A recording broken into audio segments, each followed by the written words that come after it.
Hello, and welcome to class. I'm Dr. Greg Parsons, and I'll be your professor and facilitator for the next 8 weeks of this class. Now, I don't know whether I should be saying good morning, or good afternoon, or good evening, but regardless of when you happen to be viewing this presentation, I'm going to be saying hello, and I'm glad to see that you were able to find the classroom.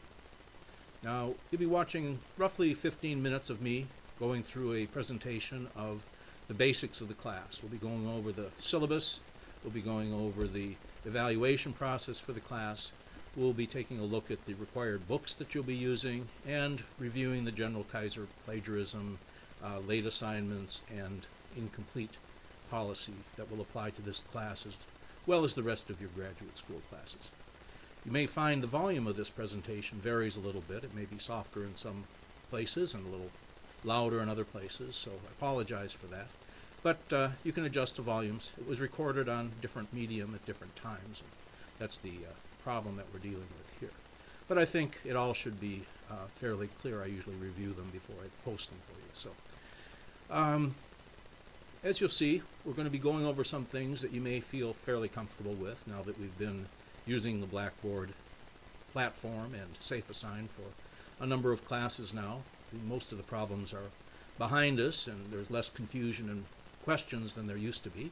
However, I'd like to just make sure that we all start from the same place, and that issues about grading and issues about SafeAssign and issues about the rubric are all standardized, at least for the purposes of this class. Now, I realize that different professors will use different methods and approach the classes differently, and this part of this purpose of this presentation and other the videos that I'll be providing to you are going to be presenting my particular approach and the way that I'll be looking at your papers and the way that I'll be interacting with you over the next 8 weeks. So sit back.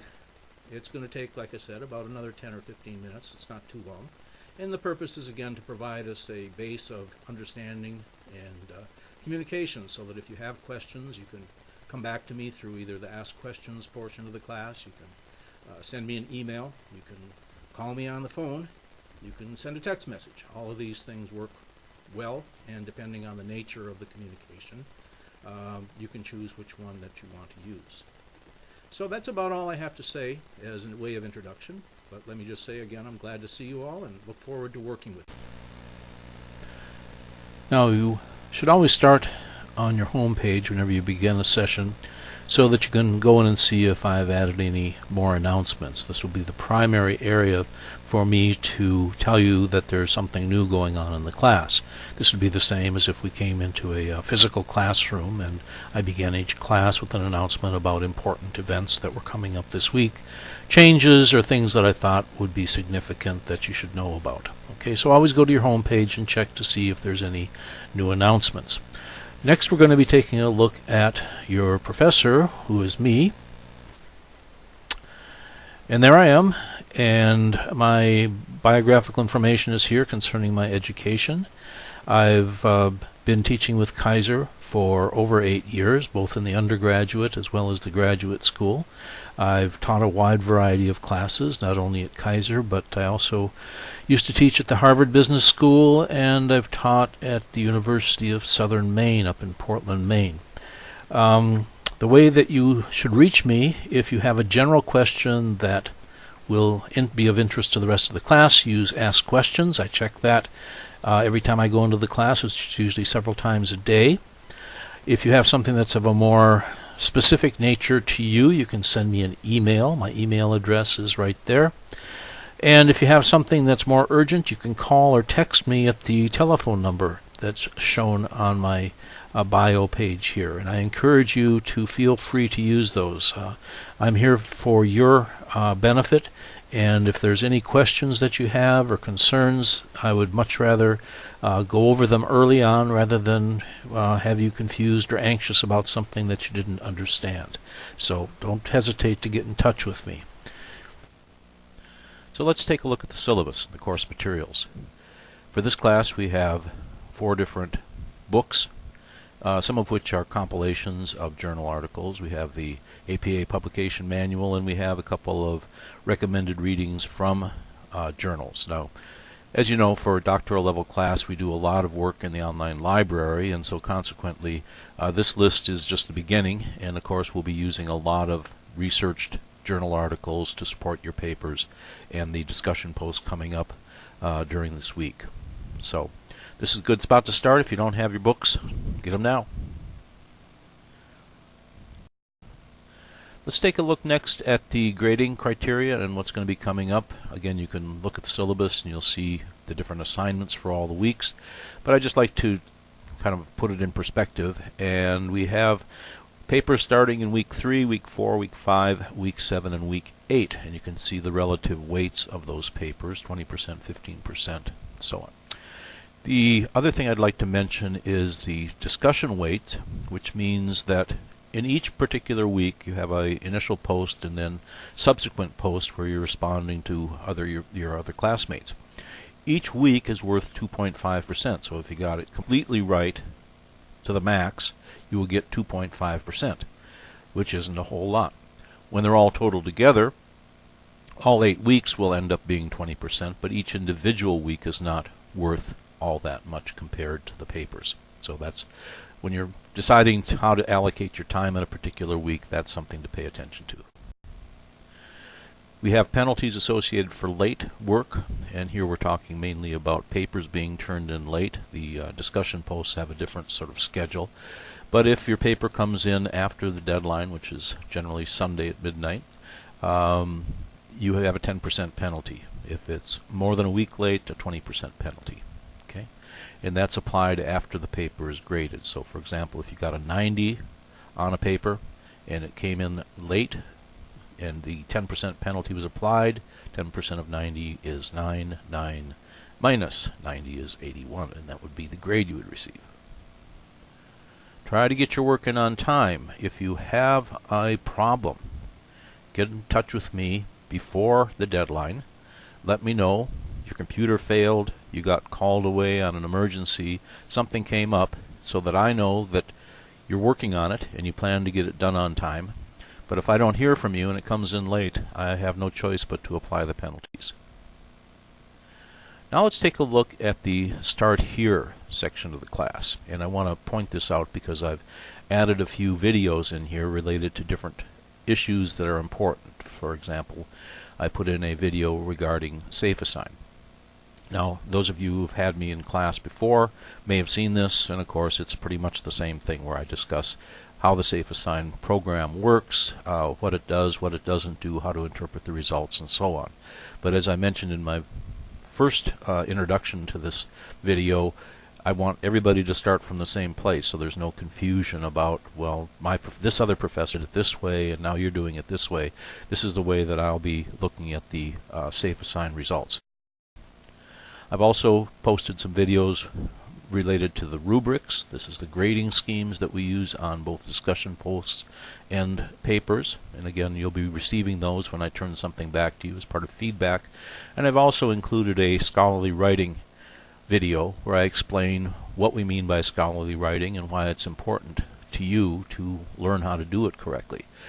So these are not required for the first week's assignment. They're available. They'll be there for you to see.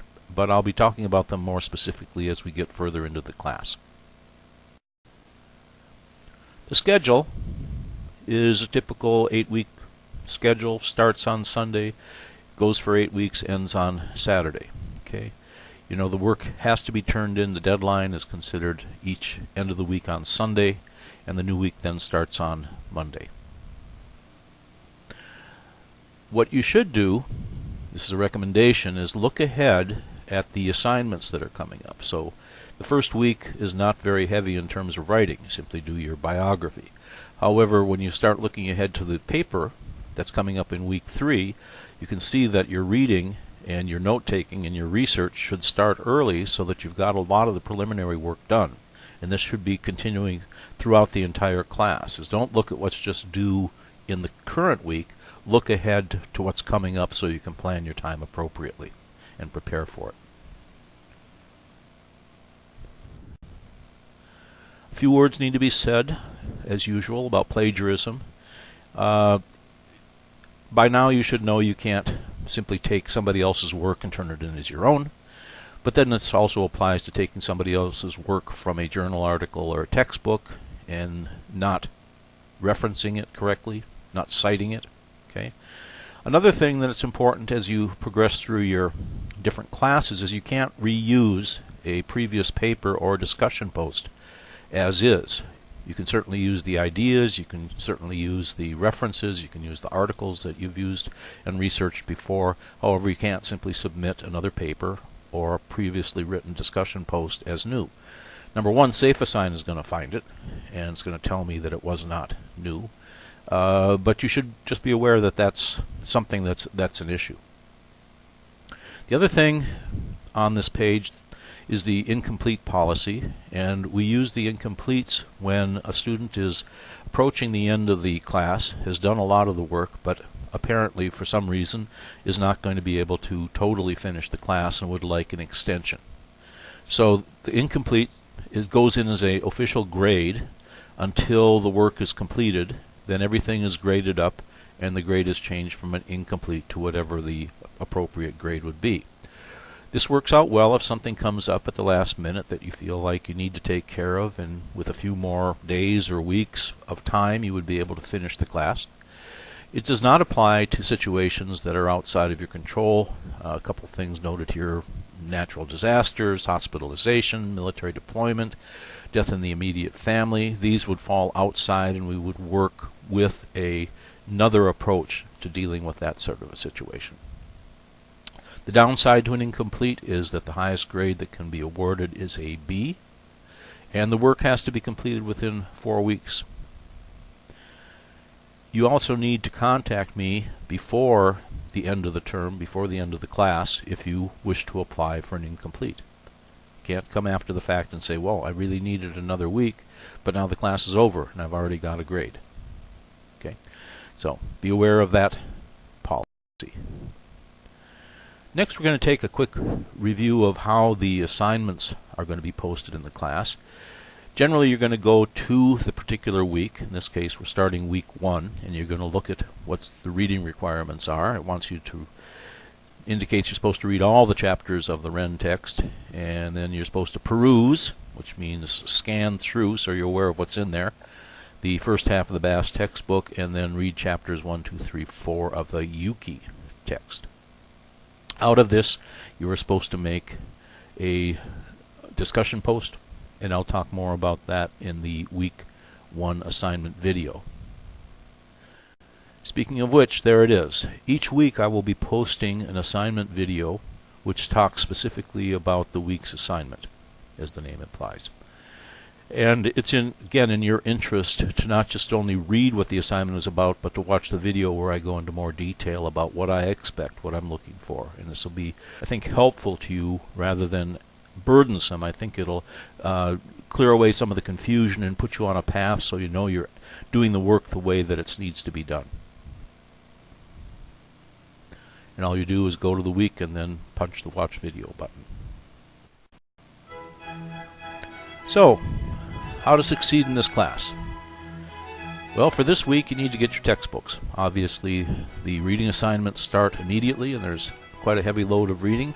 So if you don't have your textbooks, you're going to be already behind. Pay attention to the schedule, manage your time, look at the assignments and when they come up so that you can be prepared for those and allocate the amount of time that's going to be necessary to write the papers and do the discussion posts. When you get feedback in terms of the rubrics and also on your papers, pay attention to what I'm saying, because I expect those areas where I say this needs to be done or you need improvement in this area, I expect you to improve. So use my suggestions and direction to apply to your next assignment. If you have a question, let me know about it. Don't make assumptions about assignments and say, well, this is the way we did it before, so I figured it would be okay. If you're not sure, send me an email, write and ask questions in the classroom, phone me, text me, use the information from my bio page about how to contact me, and I'll get back to you as soon as I possibly can. So, that's our introduction and overview lesson.